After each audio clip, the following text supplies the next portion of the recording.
I don't know why you clicked on this video, but I clicked on the camera to talk about travel. And I've tried recording this a few times. It always ends up screwed up, so I'm going to kind of slam through this pretty quickly. This is a video talk. I was collecting some information for a friend about, a side trip or a place to go for the holidays, and figured I'd share the information. So this is a video about, like, if you're in the Philippines or Southeast Asia and you want to go someplace different for Christmas, or just a little, vacay. I found this last year and I thought it was great, so I thought I'd share it with him, and then I thought I'd share it with everyone.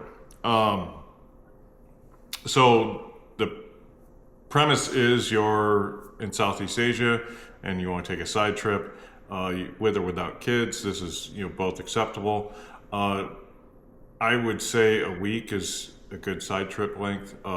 If you want to stay longer, obviously, shorter, obviously. But I would say, 5 to 7 days is probably enough to do most of the common things, get some good R&R, get some good food, and just kind of poke around, check out a new city. That's my general routine.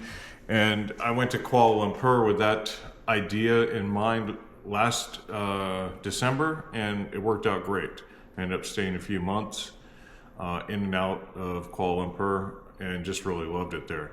But if you're coming out of the Philippines, the first thing I got for you here is, this is a sky scanner from about a week ago, and it shows one-way flights from Manila to Kuala Lumpur. Now, most of these flights are going to be like little to no baggage or stuff like that, but you can see they're all the way down to $30 for one way. And that's pretty good flight. When you start poking around, it's a pretty good deal. Then once you hit the airport in Kuala Lumpur, it's super easy. There's a couple options, obviously a taxi, a Grab, or you can take the train from the airport. The airport sits outside of Kuala Lumpur. So when you get to Kuala Lumpur, you can take a Grab, an taxi, or the train. The train is a KL something express. It's super easy. When you get through customs, you go to the baggage claim area. There's a couple ATMs if you need to get some cash. If you don't, just keep walking. And it is a long walk. That airport's like one of the longer walks. But you just keep walking, and you're going to come to, well, as soon as you clear customs, that's where one of the ATMs is on the left with the baggage carousels. And then once you go through the baggage carousels, and there's a big mall area, there's a bank of ATMs off to the right.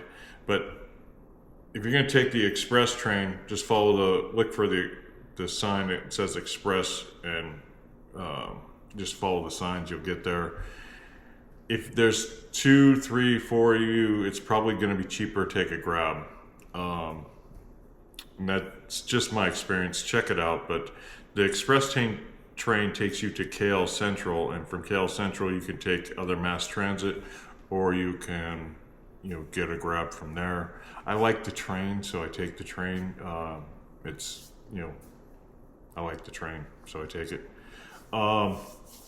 So what I've got here, next map is just a screenshot of the Hilton app, or the Hilton website. So when I went there, I stayed at Hilton. I had some Hilton points, and I'm a member, so it just worked out, and I was happy with the offerings here. So the first one is on the bottom left corner. That's it says 121. If you get it at 121, that's a pretty good rate, was my experience there. It's usually more. That's the Hilton KL Central. It's right at the KL Central, which is Kuala Lumpur Central Station. They spell it with an S, not a C, if you're Googling it. There's a lot to do right there. There's a lot in that immediate area. There's a walking street not far away. You're at the hub of everything. There's a mall across. You go, it goes mall, KL Central, and hotel. The hotel's got a great pool. The hotel's got a great restaurant. It's all great.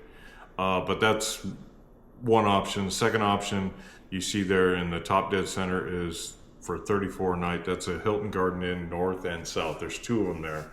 And the nice thing about those is they're affordable, and they're right next to the Chowkit Market. So if you want to do some more local type food exploration, exploration. That's a good place to start. You won't find, well, you'll find some tourists in that area, but you won't find a lot of American tourists or Anglo tourists in that area. You'll find a lot of tourists from India and other surrounding countries, and a lot of local tourists there. There are some great walking streets also within, a kilometer or two of there. So it's just a short walk to a lot of things to do. And then the third offering, or the third thing on this map, is the $80 flag there on the top right, and that is the DoubleTree Kuala Lumpur. Probably one of my top three, not probably, it is one of my top three Hilton properties in Asia so far. It sits on top of the Intermark Mall. It's a short walk to Petronas Towers, and once you're at Petronas Towers, there's all kinds of things to do there, as well as just see the towers. And all three of them kind of decorate for Christmas. The Garden Inns obviously don't do a lot. The Hilton Garden Central decorates big for Christmas. Last year they had like a 4 or 5 foot gingerbread house, and then the mall was decorated across the way. Really just fabulous. I mean, you walk in and it just smells like a winter Christmas in New Hampshire or something. It had that gingerbread pine scent going everywhere. It's really mind-blowing to walk out of the heat into that environment. You'd walk into the lobby and expect there to be 3 feet of snow outside. That was really great. And then the DoubleTree did something similar. They had a little like gingerbread scene, and fresh gingerbread everywhere, and they just really do up the Christmas. When you walk into the Intermark, when I walked into the Intermark Mall, the mall itself on the first floor had this whole like little Christmas village set up, and then you go upstairs to the lobby and they had a bunch of Christmas decorations. So, and the food, I can't tell you, the food in all these places is just insane. Now, one of the things that's kind of challenging is to find a good steak in the Philippines or some of the other countries, and you can definitely find good steak in Malaysia. They definitely have a lot of good steak options, and there's a lot of markets and stuff. It's a really fun place for me to explore. As far as what else to do, like I said, the Twin Towers is there, Petronas Towers, and then below Petronas Towers you walk in and keep going straight through. Like if you go straight in, there's a mall there, I think it's KLCC. It's a huge mall. And they, again, had a huge Christmas little village area, little village scene. And then you go out the back of the mall, there's this huge park, and you can sit out there and listen to the birds, watch the kids play, go for a walk. There's some water features. I don't remember if there's like a water park area. I don't remember if that was open at Christmas time or not. It should be, because the weather doesn't really change. It just kind of goes from wet to wetter and back to wet. You're going to get rain. When I was there, I got rain almost every afternoon, 2 or 3 hours, and then it's over and done. And I was told by the locals that's just, they call it the daily shower, the daily cleaning, something like that. The locals I was talking to anyway. But yeah, so if you're booking let me pull up this other slide here. There you are. So this is, again, the Hilton thing. If you're booking on points, 25,000 down there is the KL Central again. 25,000. If you get that hotel at 25,000, that is a screaming good deal. I never saw it that low for dates I wanted to stay there.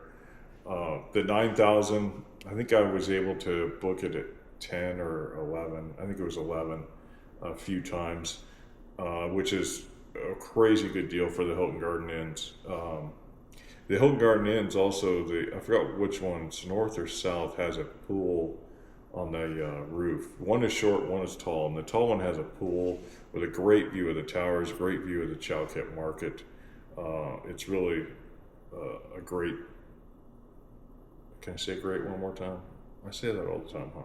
Anyway, And then 20,000 for the DoubleTree. I have been able to book the DoubleTree at 20,000 myself, and that is again a really good deal, really high value spend for your points.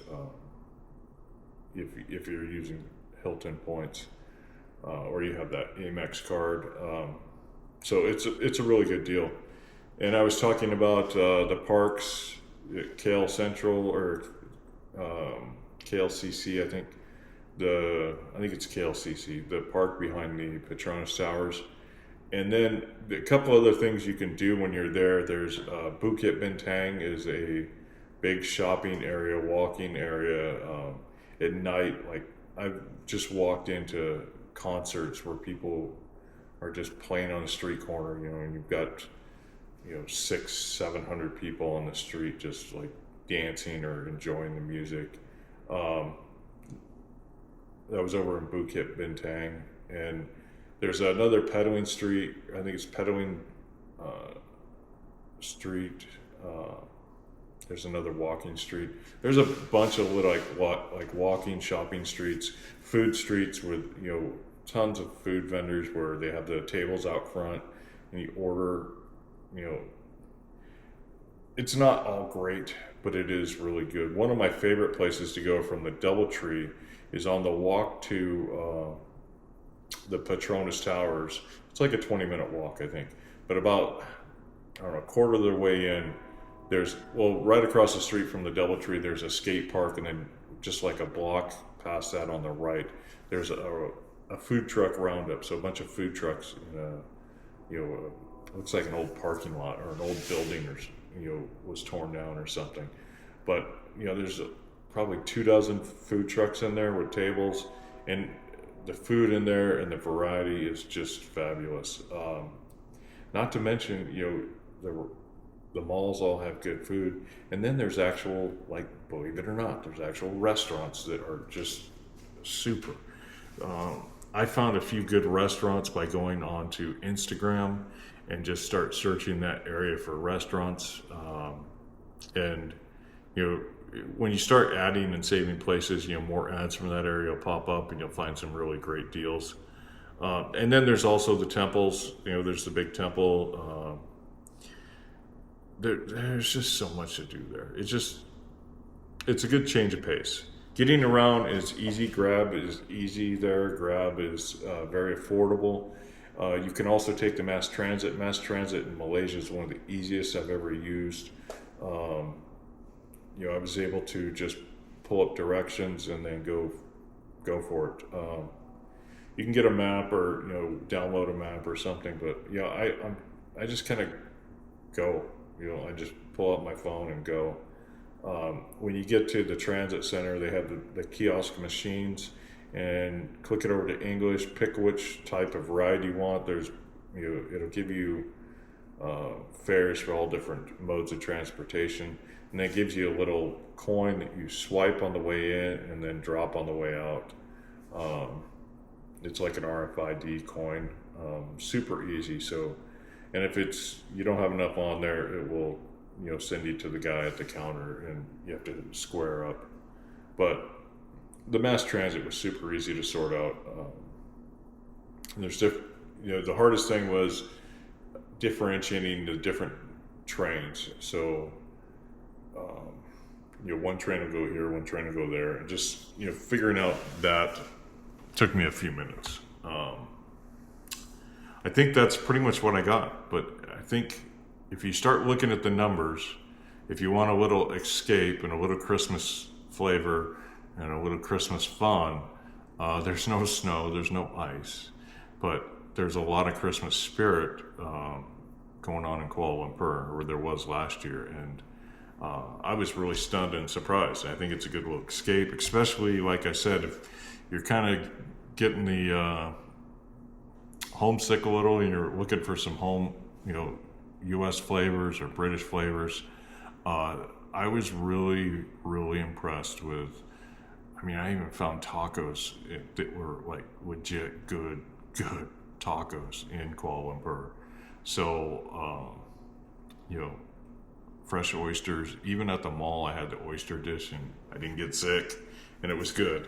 There's just so many things, and there's a lot of markets. I will say, if you do go there, there are a lot of grocery markets. Find a grocery market out and about, not in the downtown area that's kind of touristy, kind of hipstery. But if you find the more local grocery markets, it's really interesting to see all the different foods and fruits. I love Chowkit Market just because of that. There's all kinds of alleyways to bebop down and look for deals and new foods to try. I went through one day and just bought like 4 kinds of pineapple just to try different types of pineapple together side by side. And I think at one point I saw like I can't remember, but it was like 5 or 6 types of avocado, and then the same with mangoes, 5 or 6 types of mangoes. They had different types of kiwi there. Kiwi I'd never seen, like kiwi with a red fruit or red center. All kinds of fun stuff. Anyway, I hope I made my case. Have a great day. Talk to you later. Bye.